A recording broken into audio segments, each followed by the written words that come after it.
Hi Sagittarius, this is Tisch Aitken, and this is your monthly report for the month of August. Really unbelievable to be saying it's August already, but the summer has been flying by. Now the big takeaway for you is that Jupiter, which rules your sign, re-entered the fixed air sign of Aquarius on July 28th, and it will be there until December 29th of this year. Jupiter is the planet of abundance and expansion and higher wisdom, as well as teaching and publicity and promotion. And for you, it's transiting in your third house of communication, local community, networking, marketing, sales, and teaching and learning. So I think a lot of Sagittarians in general will probably be going back to school in some way in the next few years, whether it's taking classes or teaching or taking workshops. Saturn, which is the architect of the zodiac, entered Aquarius on December 17th of 2020, and it will be there until March 7th of 2023 in your house of learning, local community, and sales and information. So a lot of focus on learning and teaching. And as a Sagittarius, that's innate to who you are. So that's a good thing. And as we begin the month of August, the Sun and Mercury are both transiting in the fixed fire sign of Leo in your house of manifesting and hope and teaching and publicity. And Venus and Mars are both transiting in your house of career. Mars takes approximately 2 years to transit, so really use this energy with Mars transiting in your house of career and life goals. That can be comprehensive of many things you want to accomplish to really get things done. Mars is exalted in the 10th house of career, and it really is productive there. So use this energy. And let's see, on August 1st, the Sun and Mercury meet up at 10:08 a.m. Eastern Daylight Time at 10 degrees of the fixed fire sign of Leo. And that's in your house of manifesting and hope. That's very creative energy, but later in the day, there are more reality checks for all of us. So at 5:50 p.m. Eastern Daylight Time, Mercury opposes Saturn, and that could bring for you conflict in communication. It could bring delays in travel if you're traveling. In Mercury opposite Saturn is kind of like the glass is half empty. So recognizing it's not the easiest energy. And then later at 11:14 p.m.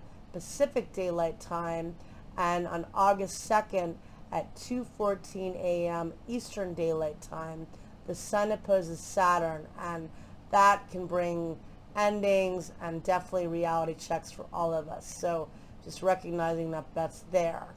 Then on August 2nd, Juno, which is an asteroid that represents partnering, stations direct in your sign at 8 degrees of Sagittarius at 7:43 p.m. Eastern Daylight Time. Now that's really good energy for you for partnering with others in various ways in an optimistic manner. So I think that's good energy. And then later on the 2nd, Venus forms a magical trine to Uranus at 11:53 p.m. Pacific Daylight Time, and on August 3rd at 2:53 a.m. Eastern Daylight Time.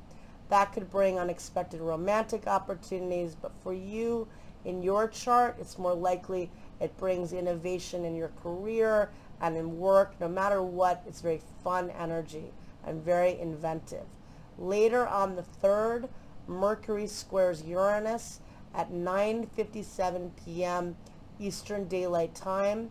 That could bring news out of the blue. With Uranus, expect the unexpected, but most likely it's something around work. And it can be very innovative, but you got to think on your feet. And then on August 6th, the Sun squares Uranus at 7:57 p.m. Eastern Daylight Time, and that can bring more unexpected energy. So recognizing that that's happening, but a lot of innovative energy. And then on August 8th, there is a new moon that takes place at 9:50 a.m. Eastern Daylight Time at 16 degrees and 14 minutes of the fixed fire sign of Leo. And this is a really good new moon because the sun is in its dignity. It loves being in Leo, and it's in your house of hope and optimism. Really use this to manifest what you want to magnetize in your life. The new moon is conjunct Mercury, which brings a lot of communication, but also a lot of really good thoughts that might come to you as you manifest. So really take time to manifest with that new moon. On August 9th, Venus opposes Neptune at 8:20 p.m. Eastern Daylight Time. That could bring miscommunication or misunderstandings, perhaps deception, either at career or with family. So recognize that could dissolve relationships. It's not the easiest energy. It can be creative, but it is what it is. And then on the 10th of August, Mercury opposes Jupiter at 8:29 p.m. at 9:20 p.m. Eastern Daylight Time.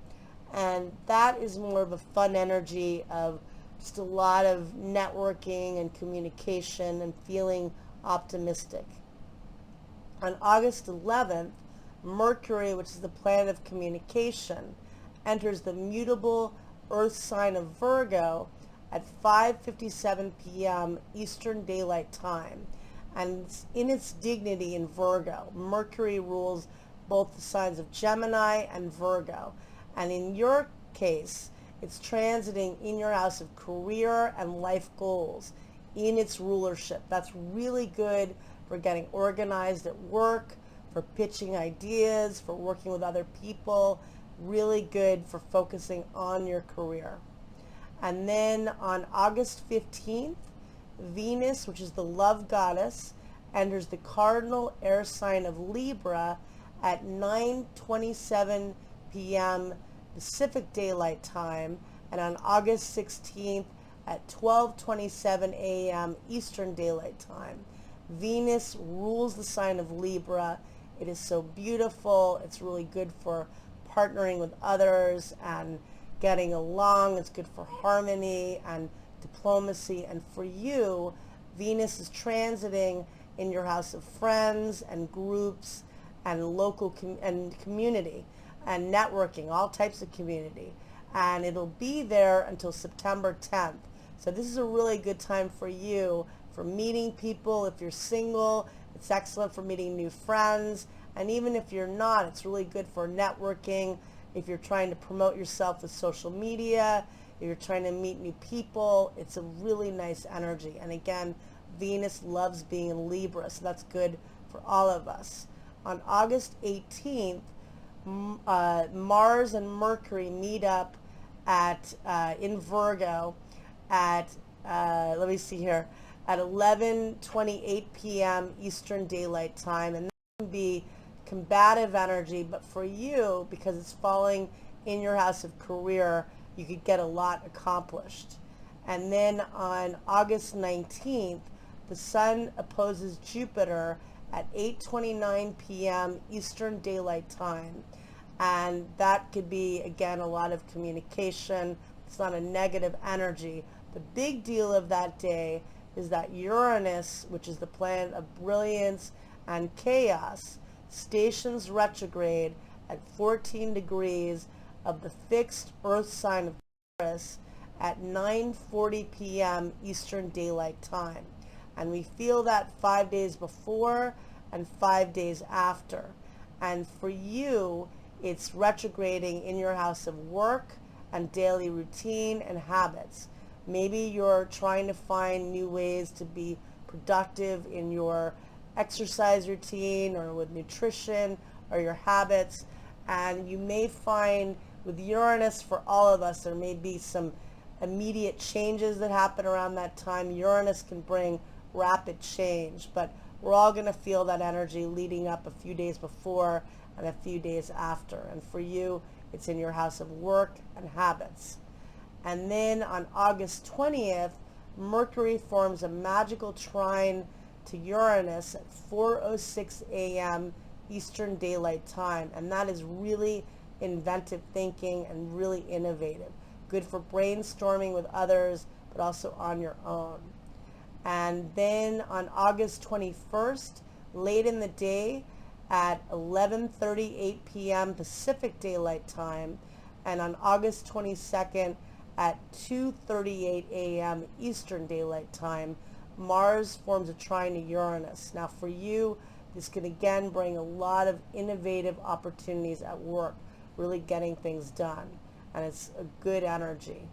And then at 8:02 a.m. Eastern Daylight Time on August 22nd, we have the full moon that occurs at 29 degrees and 37 minutes of the fixed air sign of Aquarius. And that will be a very, I don't think it's going to be a really emotional full moon, because Aquarius, when the moon is in Aquarius, it's not particularly emotional. It is conjunct Jupiter only within a degree, because Jupiter will be at 28 degrees of Aquarius. For you, it's falling in your house of promotion and teaching and manifesting. It could bring manifestation to something you've been working on, but I don't view it as particularly a challenging full moon. And then later that day, the sun enters the mutable Earth sign of Virgo at 5:35 p.m. Eastern Daylight Time, and it will be there until September 22nd, and it'll be shining in your house of career and public image, so more focus on how you can shine professionally. And then on August 23rd, Venus trines Saturn at 8:48 a.m. Eastern Daylight Time, and that's good for working with financial or professional commitments. It's a good flow of energy. And then on August 24th, Mercury opposes Neptune at 9:14 a.m. Eastern Daylight. That could uncover deception in your career or with family, or again, could definitely bring misunderstandings. So it's very creative, but it's a bit challenging with clarity. And then on August 26th, Venus opposes Chiron, which is the wounded healer, at 9:24 a.m. Eastern Daylight Time. And that can help us all for facing wounds around relationships and such. But then later at 10:23 a.m. Eastern Daylight Time, Mercury forms a very empowering trine to Pluto.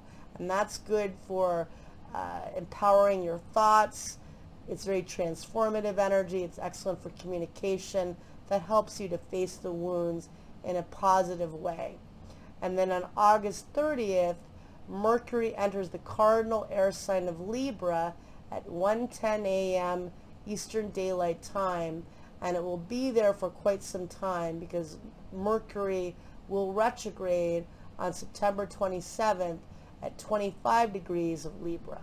So we'll have it for quite a while, but that means that a lot of focus with friends and groups, and probably a lot of ghosts from your past will return later in September and October. A lot of focus on friends and community. I wish you a lot of luck, Sag, and thank you very much.